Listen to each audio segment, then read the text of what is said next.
ఏ party అధికారంలో ఉంటే ఆ పార్టీ కండువా మార్చే వ్యక్తి శ్రీశైలం గౌడ్ అని కుత్బుల్లాపూర్ నియోజకవర్గ బీఆర్ఎస్ కార్పొరేటర్లు దుర్విపట్టారు. 2009లో గెలిచి కుత్బుల్లాపూర్ ప్రజలకు ఏం చేశారో చెప్పాలని డిమాండ్ చేశారు. వివేకానందపై 3 సార్లు ఓడిపోయిన చరిత్ర కోన శ్రీశైలందని విమర్శించారు.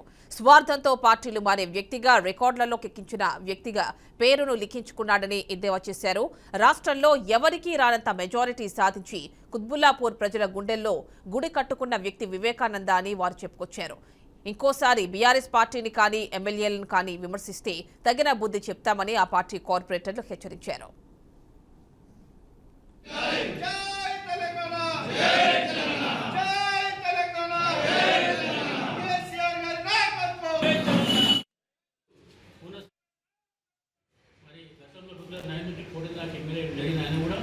మరి ఆయన 3 సార్లు మళ్ళీ వివేక్ మీద ఓడిపోయిన తర్వాత ఈరోజు మా ఎమ్మెల్యే హైటెక్ 3 సార్లు గెలిచిన తర్వాత మరి ఆయన ఈరోజు మొన్నటిదాకా మరి బీజేపీ పార్టీ, అంతకుముందు వైఎస్ఆర్సీపీ పార్టీ, మళ్ళీ కాంగ్రెస్ పార్టీ నుంచి మళ్ళీ ఇప్పుడు ఏదైతే అధికారంలో వచ్చిందో ఆ అధికారంలో పార్టీకి రావడం జరిగింది.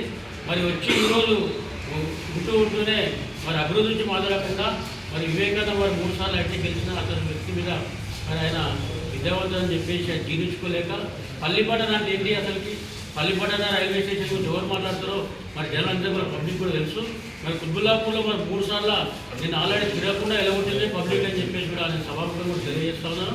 మరి 3 సార్లు పబ్లిక్ తిరగకుండా ఎలా ఉంటుంది కాబట్టి 3 సార్లు ఓడిపోవడం జరిగిందని చెప్పేసి గుర్తుపెట్టుకోవాలి.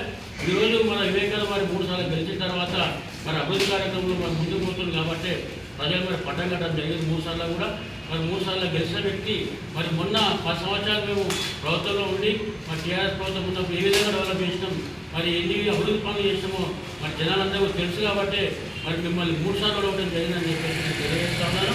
మరి ఇప్పుడు 10 సంవత్సరాలు చేసిన